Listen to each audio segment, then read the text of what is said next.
गरीदा फारूकी साहब, आपकी इंफॉर्मेशन क्या है? इमरान खान साहब माइनस होंगे या रिहा हो जाएंगे 2026 में जेल से?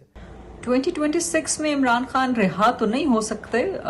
पार्टी से माइनस भी वो पहले ही हो गए हैं। और पार्टी से माइनस क्या होता है, देखिए ना, पार्टी वो अपनी चला नहीं पा रहे, मुलाकात कोई उनकी हो नहीं पा रही सियासी लीडर से, अपने किसी भी सियासी रहनुमा से चीफ मिनिस्टर खैबर पख्तूनख्वा तक उनसे मुलाकात नहीं कर पा रहे। और अब मेरा ख्याल है कि उन्होंने हालात से समझौता कर दिया। इश्क इमरान वाले चीफ मिनिस्टर ने भी, अब उन्होंने भी इनकलाबी बनने की शुरू में तो बड़ा उनको शौक था, लेकिन वो शौक मेरा ख्याल है कि अब माठा पड़ गया। उनको समझ आ गई है कि हुकूमतें कैसे चलती हैं, सिस्टम कैसे चलता है, निज़ाम कैसे चलता है, निज़ाम के साथ रह के काम कैसे करना पड़ता है। सो माइनस तो इमरान खान पहले ही हो चुके हैं अपनी पार्टी से। मुज़म्मिल ज़फ़र वर्दी साहब, बड़ी नाकदाना राय होती है आपकी, लेकिन इस इशू को आप कैसे एड्रेस करेंगे?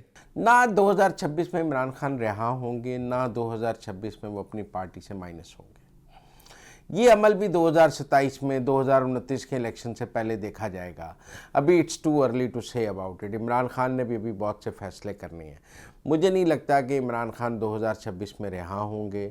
मुझे नहीं लगता इमरान खान 2026 में अपनी पार्टी से माइनस होंगे। ये ज़रूर है कि 2026 तहरीक इंसाफ के लिए काफ़ी फैसला कुन साल है। इस साल में इमरान खान ने भी बड़े फैसले करने हैं, लेकिन उनके पास स्पेस नहीं है वो फैसले करने के लिए, ऑप्शंस नहीं है फैसले करने के लिए। मारियम मेमन साहब, आपका क्या ओपिनियन है इस मामले पर? 2026 में इमरान खान साहब ने रिहा होना है या नहीं होना, इसका फ़ैसला वो खुद करेंगे।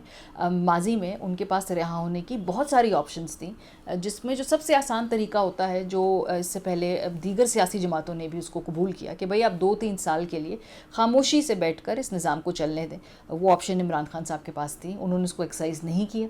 2026 में क्या वो ऐसा कर सकते हैं? Your guess is as good as mine. अगर उनकी हम पिछली जो ट्रैक रिकॉर्ड है उसको देखें तो वो आराम से बैठने वाले शख्स हैं तो नहीं।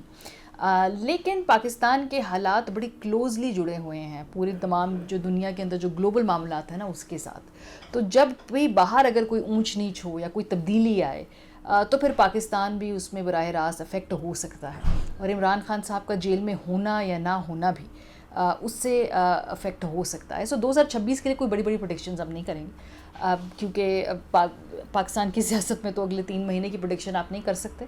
लेकिन क्या खान साहब बाहर आएंगे, इसको मैं आउटराइटली ना भी नहीं कह रही हूँ। ये आना बाहर, इसमें इमरान खान साहब क्या उस बंदोबस्त को कबूल करते हैं जो उनको मुक़्तदरा ऑफ़र करती है, उसका उस पर बहुत बड़ा दारोमदार है। हसन अयूब साहब, खबर क्या है ये इस मामले के ऊपर, इसको कैसे असेस करेंगे आप?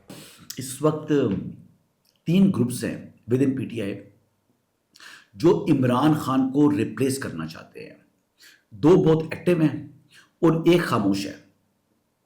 अब जो एक्टिव ग्रुप हैं उनमें से एक ग्रुप जो है वो तो खुद को कहता है जी मैं तहरीक इंसाफ का हिस्सा नहीं हूँ। वो यानी अलीमा खानम और सलमान अकरम राजा साहब हैं। ये अज़ाइम हैं इनके, जी अलीमा खानम के, कि वो किसी तरीके से इमरान अहमद नियाज़ी साहब को रिप्लेस करें। जबकि दूसरी जानब अगर हम बात करें तो सुहेल आफरीदी वो बड़े खामोशी के साथ इस ज़िम्मे में पेशरफ्त कर रहे हैं।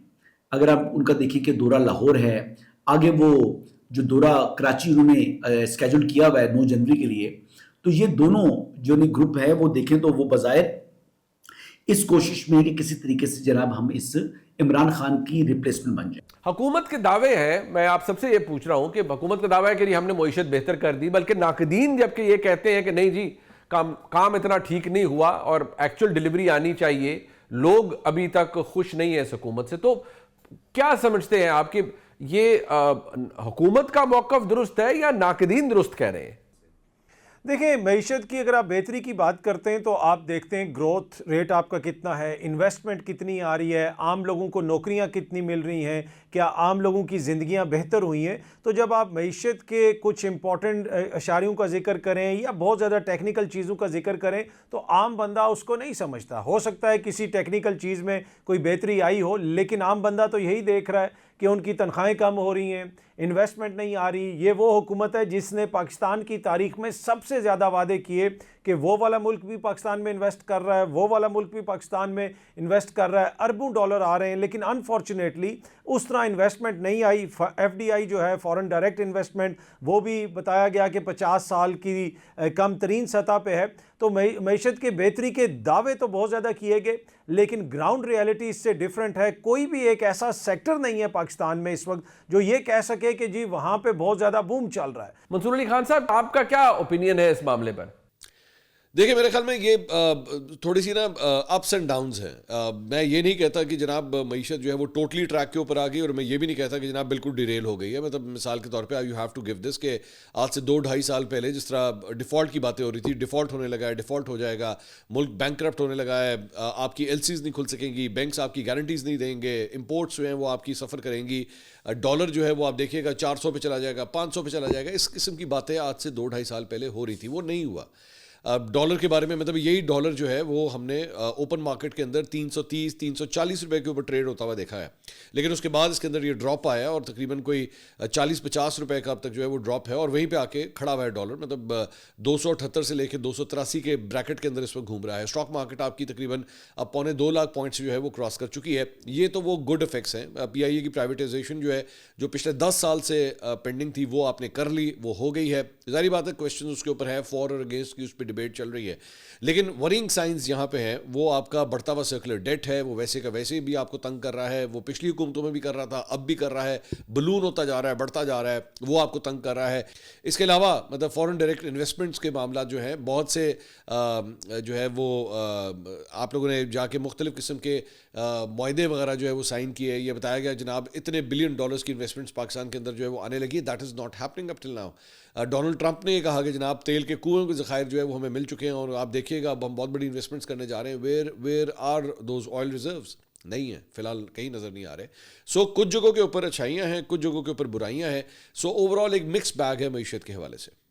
गरीदा फारूकी साहबा, आपकी इन्फॉर्मेशन क्या है? जहां तक हुकूमत का ये दावा है कि मईशत उन्होंने ठीक कर ली है, तो जो मैक्रो इकोनॉमिक फिगर्स हैं, जो मैक्रो इकोनॉमिक स्टैटिस्टिक्स हैं, या जो भी हमें आसार नज़र आते हैं, वो कम से कम इस चीज़ को वैलिडेट करते हुए नज़र आते हैं। लेकिन दूसरी जानिब हम देखें, बेरोज़गारी बढ़ रही है, महंगाई में फिर हल्के हल्के इजाफा हो रहा है, और अगर स्टैटिक हो भी गई है महंगाई, तो कम से कम नहीं हो रही है। अब हुकूमत इसी को अपना सबसे बड़ा एक कारनामा अंजाम दे रही है कि जी महंगाई हमारे दौर में बढ़ नहीं रही। तो अगर बढ़ नहीं रही तो कम भी तो नहीं हो रही। तो ये भी तो एक चार्जशीट आपकी हुकूमत के ऊपर है। होना तो ये चाहिए कि महंगाई में कमी हो, लेकिन वो हमें होता हुआ नजर नहीं आ रहा। बावजूद इसके कि इंटरेस्ट रेट कम कर दिया गया, एक्सपोर्ट्स नहीं बढ़ रही हैं, इंडस्ट्रीज बंद हो रही हैं, मिल्स बंद हो रही हैं, लोगों के पास रोजगार नहीं है। हाँ, एक चीज़ नए साल के आगाज़ पे हुकूमत ने एक अच्छा काम किया अवाम के लिए। पेट्रोल की कीमत में कमी कर दी 11 रुपए की। लेकिन देखें, ये भी वक्ती है कि आर्जी है, द टाइम विल टेल, क्योंकि फ्लक्चुएट करती रहती है पेट्रोलियम प्राइसेस, कभी बढ़ जाती हैं, कभी कम हो जाती हैं। सो मैं नहीं समझती कि कोई एक बहुत बड़ी इनकलाबी तब्दीली या कोई बहुत बड़ा इनकलाबी खुशखबरी हुकूमत अवाम के लिए ला सकी है।